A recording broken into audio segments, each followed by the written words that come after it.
Sud Radio, on parle auto, Classic Cars. Et nous fêtons un anniversaire. Joyeux anniversaire la poire. Joyeux anniversaire la Renault. La Renault 14 qui a marqué l'histoire de l'automobile, mais pas vraiment comme le constructeur le souhaitait en fait. Elle a été conçue comme une voiture européenne, elle devait être la concurrente de la Golf, mais bon, son design était peut-être trop en avance. Il y avait des campagnes de pub maladroites, on va les évoquer, puis surtout sa mécanique Peugeot, dont les concessionnaires Renault ne voulaient pas entendre parler, a fait qu'ils n'avaient pas trop envie de la vendre. Donc résultat des courses, la voiture elle a capoté un alors peu. qu'elle avait des vraies qualités. On a avec nous Christophe Bonneau, journaliste, auteur. Bonjour Christophe. Ami. Bonjour Laurence, bonjour Jean-Luc. Bonjour à tous. Comment ça va? Et amoureux de la Renault 14. Ah oui, ça voilà. peut pas être autrement. Voilà. Oui. Christophe, On ne peut pas être parfait. une question, une réponse avant de retrouver notre ami Dominique On a trouvé Stenfeld. un acheteur des premières séries. Vous allez voir, Dominique Stenfeld, je sais que vous n'avez pas beaucoup Mais de je temps. connais Dominique, salut. Salut Christophe. Alors, la question, Dominique, pourquoi vous avez été sensible à la Renault 14 à l'époque, puisque vous faites partie des tout premiers à l'avoir acheté, je crois, et vous vous souvenez de l'année exacte? Oui, alors moi j'ai reçu la mienne début juin 76, donc j'étais un des tout premiers clients particuliers à recevoir une Renault 14, et je peux même vous dire que je l'avais payé 17 355 francs avec une TVA à 33%. Oula, oui, c'était chaud. Oui. Et pourquoi avoir choisi la Renault 14 à l'époque? Parce que en fait moi j'avais des Renault 5, j'avais envie d'une voiture un peu plus grande, et surtout c'était une voiture qui était résolument moderne, d'abord parce que elle avait un moteur qui était plus moderne que les moteurs Cléon qui équipaient les Renault. Elle était extrêmement confortable, et puis alors moi j'aime bien les designs qui sont un peu en avance, et le design de la Renault 14 me plaisait bien. Effectivement, vous avez raison, la publicité malencontreuse n'a pas aidé sa carrière. Néanmoins, mais là je laisserai le spécialiste du design parler, mais bon, elle a quand même inspiré toute une lignée de designers. Tout à fait. Juste, je vais demander à tous nos amis sur Facebook de nous mettre s'ils ont eu une Renault 14. Ou s'ils ont connu des gens qui avaient des Renault 14. Et la petite histoire, c'est que moi j'étais toute petite et je la voyais passer, j'adorais, je disais à ma maman et à qui voulait l'entendre que quand je serais grande, j'en achèterais une. Ça a été trop tard après. Christophe Bonneau, je crois que autant de gens qui sont d'accord pour dire que c'est une voiture bien, ça vous était jamais arrivé?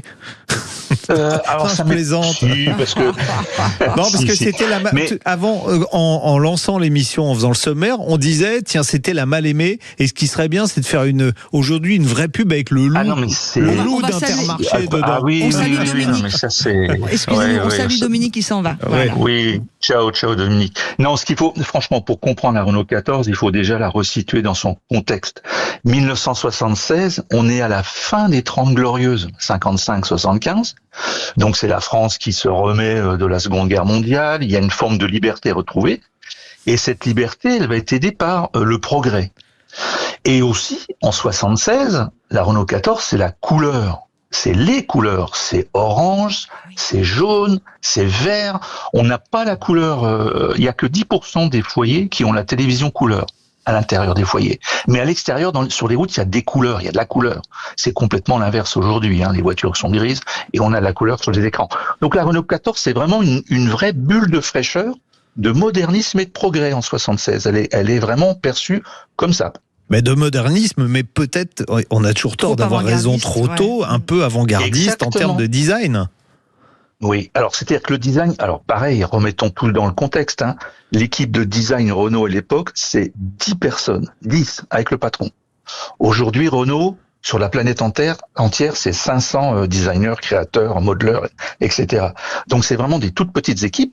Et le style, parce qu'on parlait pas vraiment de design, mais de style, il doit rapporter au service de la carrosserie et de l'ingénierie.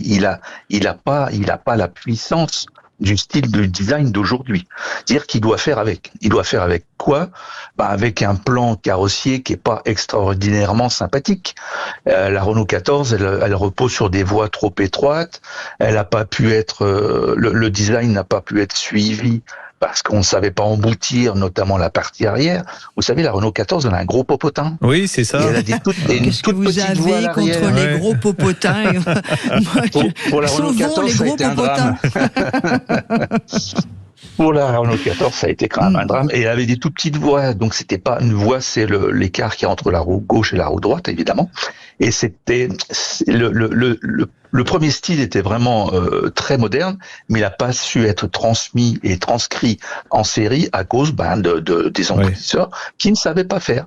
Donc Robert Boyer, qui était le designer que j'ai eu l'occasion de rencontrer plusieurs fois, il a clairement été extrêmement déçu. Lui, il est parti de chez Renault avant l'arrivée de la Renault 14 sur le marché, mais il a continué de travailler en indépendant et notamment sur un coupé Renault 14 qui était aussi original.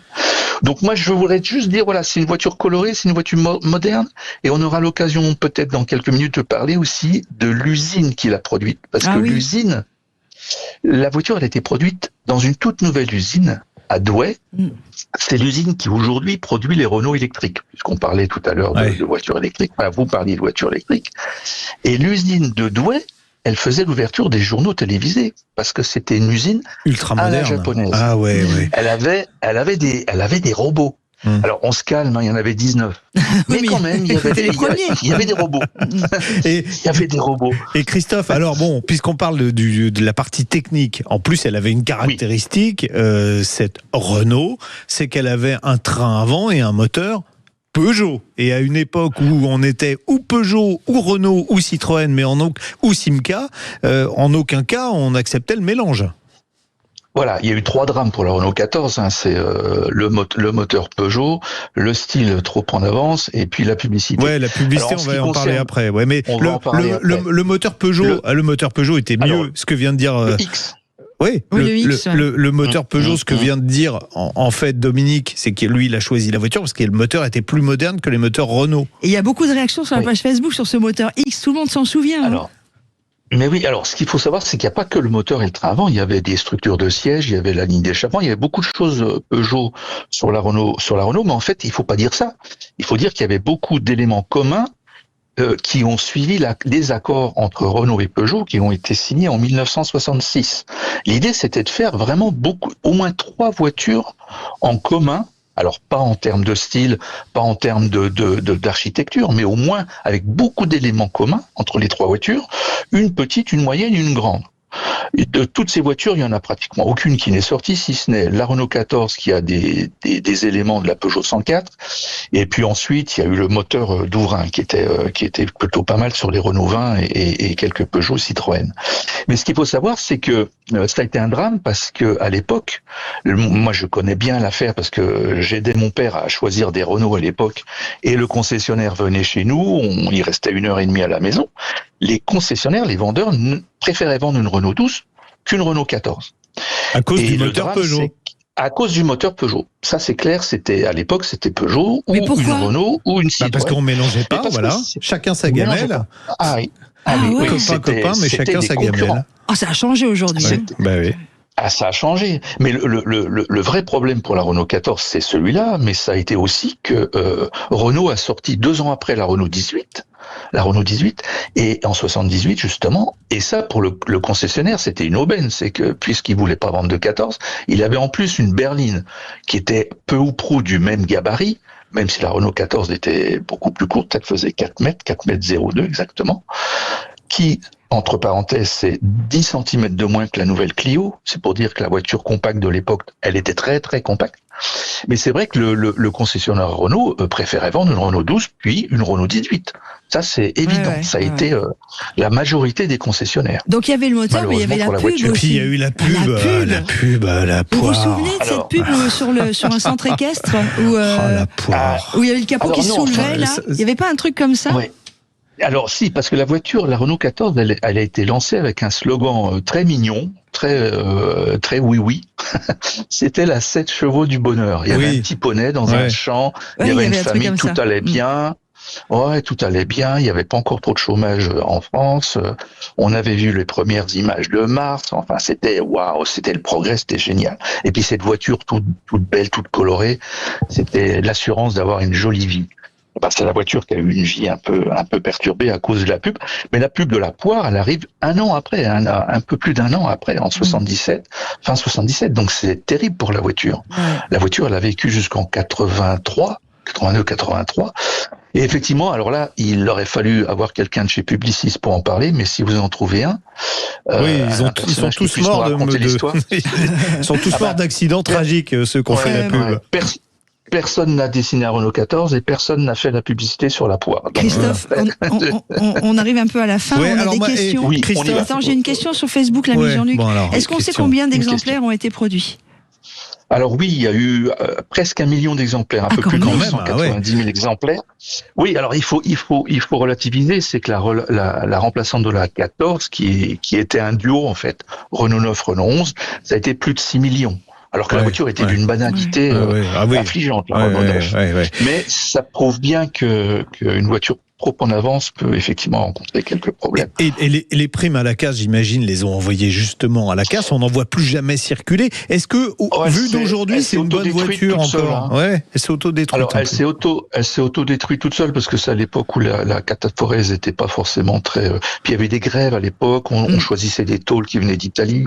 Je veux pas dire du mal de nos amis italiens que j'adore, mais à l'époque, la tôle italienne n'était pas franchement meilleure que la tôle française. Enfin bref, la voiture, elle rouillait. Donc, on n'en voit plus beaucoup. Moi, rapidement, l'exemplaire que j'ai eu, je l'ai fait restaurer, il datait de août 76, donc après l'exemplaire de Dominique, mais la voiture a été intégralement refaite. Après, une fois qu'elle est bien entretenue, c'est une voiture silencieuse, une suspension réussie, bien stable, carrosserie pratique, une bonne habitabilité. Enfin, un petit bonheur, quoi. On est passé à côté du petit bonheur. Dernière question, je veux une réponse par oui ou par non, pas plus, Christophe, car on est très en retard. Question sur la page Facebook de Stéphane. Est-il vrai qu'elle était plus courte d'un côté? Alors, les suspensions de la Renault 4, la Renault 6, la Renault 16, oui, ça j'en suis sûr, parce que c'est des barres de torsion. Mais la Renault 14, vous ne savez pas. Ok. Merci beaucoup, Christophe Bonneau. Allez, bon voyage en 14. Et si on en trouve une belle, ça vaut le coup de l'acheter, oui ou non? Oui, ça coûte rien. Ça coûte on vous rien. embrasse. Allez, une pause et puis dans quelques instants on parle des Automobile Awards 2026. C'est un peu les Oscars de l'automobile. Et juste après on va parler du salon des dépanneurs qui va avoir lieu la semaine prochaine. Ceux qui sont nos anges gardiens sur la route.